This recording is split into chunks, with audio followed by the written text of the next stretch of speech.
Well, hi everybody, and welcome into, I guess, the official week one, or this is week two, or whatever, um, of our course, public relations writing. If you haven't signed on to the discussion board yet to introduce yourself, I hope you will. It's important that we at least know who we are. We won't have any interaction face to face, but we will be talking back and forth using the discussion boards and maybe some other things going forward. As I mentioned to you in the video last week, what I hope to do is to do a relatively brief introductory video every week before you get into the chapter readings and doing the assignments and getting involved in the discussions. Now, for many of you, this first chapter, Pierre and the Writer, is a bit of a review because it covers the basics of public relations. But it's always good that we start on the same footing with the same understanding of the area that we're working in. Public relations is unique. Public relations is often called the conscience of an organization, and we'll get into that later on in the semester. But I just want to review with you for a couple of minutes, the definition of public relations, as it is described in this particular textbook. So here's the definition. So take a second and give it a read.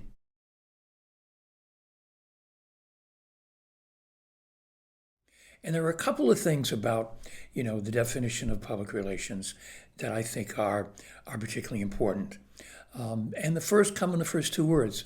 It's a strategic management function. If you don't have buy-in from your management, then it really doesn't make any difference what you do. Public relations has to be a priority of management. You can tell how much an organization is committed to public relations by where the department sits on the org chart. If the head of public relations has a direct line to the CEO, then there's a strong commitment there. If the head of public relations reports to somebody who reports to somebody who reports to somebody who reports to the CEO, then the commitment may not necessarily be there. A well-functioning public relations area helps an organization achieve its goals and objectives, which requires planning, and we'll talk about that a little further on in the semester. And the goal is to maintain goodwill with the publics, with the audiences that an organization interacts with or is trying to reach. Now, the goal is goodwill. Sometimes you're not going to get there. At the very least, if you can't get goodwill, depending on the situation, you can certainly hope and strive to at least get an agreement to disagree and hopefully go forward from there. One of the major functions of a public relations operation is to analyze trends, to take a look at what's going on in the community, what's going on with customers, what's going on with interest groups, what's going on with regulators, and offer counsel, management, suggestions, plans, programs to address those issues. Sometimes you're looking to build on good relations. Sometimes you're trying to repair relations. Maybe something has gone wrong. There's been a financial scandal. There's been a recall of a product. And you have to go out and build again, the goodwill that you had. But it's up to the folks in public relations to sort of do the work and to present the plans and encourage management to, if you will, do the right thing. And in order to do that, you as a public relations professional has to be very, very knowledgeable about the publics that your organization deals with, the channels that are most effective to communicate with them. And this may sound painfully obvious, but you have to understand your organization. You have to know who it is that you work for. Several years ago now, I was hired out of United Way of Rhode Island to go work for a company called Enel Green Power, the North American division of Enel Green Power. Enel Green Power, as if you read in my bio, is based in Rome. The North American division had more than 70 offices and projects in 21 states and 3 Canadian provinces. I didn't know who these people were until I picked up my phone one day and somebody said, "Hey, you want to work in the utility business again?" Because I had worked in the utility business once before. The very first thing that I had to do when I started my job was to go out and learn about the organization. I literally traveled the country and Canada as well, getting familiar with the people in the organization, getting familiar with the communities where the projects were located, and in my case, getting familiar with some of the technologies. I didn't know a whole heck of a lot about geothermal energy, for example. And the second week I was on the job, I was called to Nevada by the head of geothermal operations to sit down with him and do an interview with a reporter for the Los Angeles Times. And you could have, at that point, filled a thimble with what I knew about geothermal energy. I learned very quickly because I spent a lot of time out in Nevada working on the geothermal projects. But I had to learn very quickly, what my company was all about. So it's very important to, understand the organization, to understand, what it is, what the channels are that they are using to reach their publics, and, to be knowledgeable about those publics.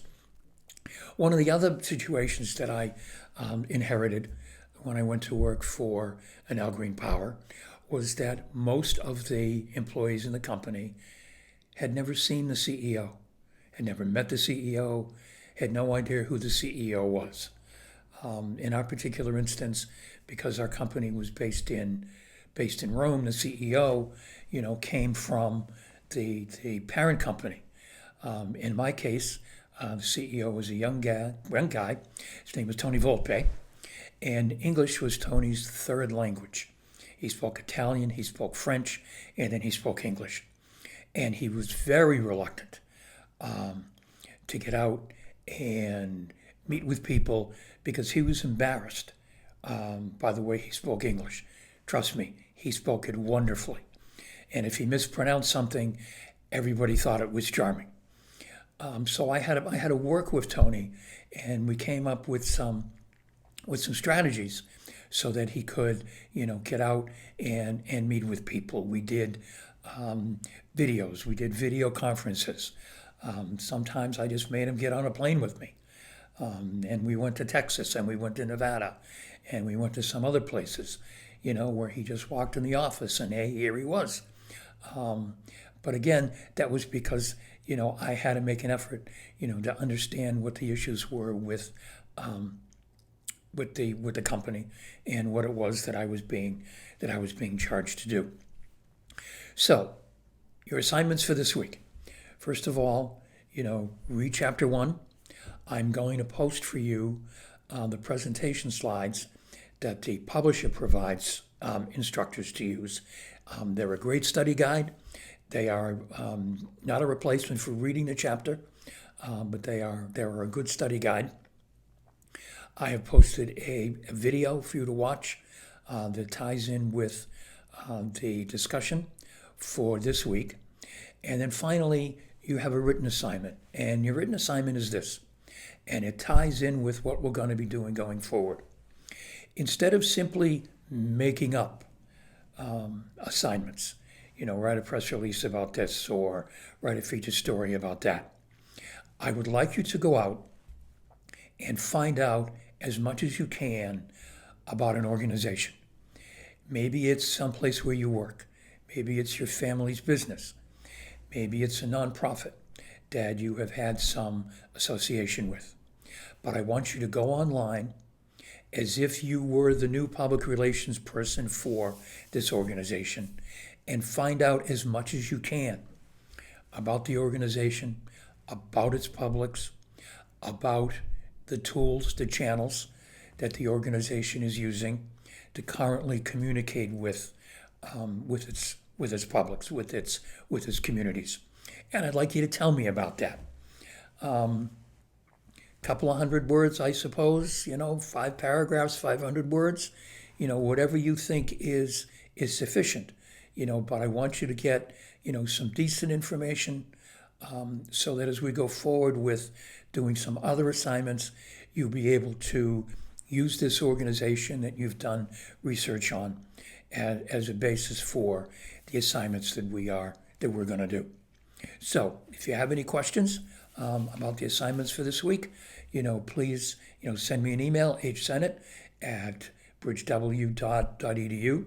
As I said in our initial video, we can work things out just talking via email, or if we need to do a Zoom call or a phone conversation, whatever happens to work, be more than happy to do it. So thank you for watching this video. Have a good week, and we'll be talking next week.